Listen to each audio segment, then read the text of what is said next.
अस्सलाम वालेकुम एवरीवन। ये मैंने खुद अपनी शायरी लिखी है, मैं खुद लिखती हूँ। पंजाबी आती है सबको? किन्नू किन्नू पंजाबी नहीं समझ आती पहले दस दिओ। आनी है सानू? चलो जी वधिया हो गया फिर तो। जिंदगी के कुछ फैक्ट्स ने, एडी कोई रोमांटिक है नहीं है, तो फिर शुरू करते हैं।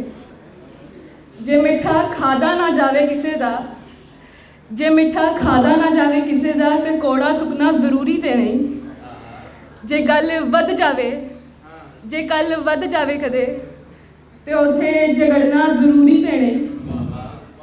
जे बन जावे वैरी कोई अपना, जे बन जावे वैरी कोई अपना, ते उत्थे अकड़ना जरूरी ते नहीं। कदे कदे हार जाना चाहिए, कदे कदे हार जाना चाहिए, हर बारी जितना जरूरी ते नहीं।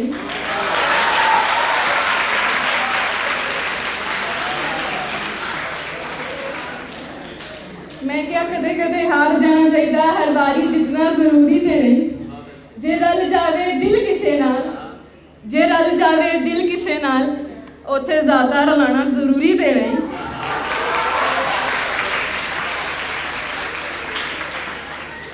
मनिया मनिया चंगे ने सब तो वध के अपने, मनिया चंगे ने सब तो वध के अपने, पर हर रिश्ता खूनी होवे जरूरी ते नहीं। माई फेवरेट लाइन, जे मुक जावे ज़र्फ किसे दा, ते फिर जे मुक जावे ज़र्फ किसे दा, फिर मरन लई मरना जरूरी ते नहीं।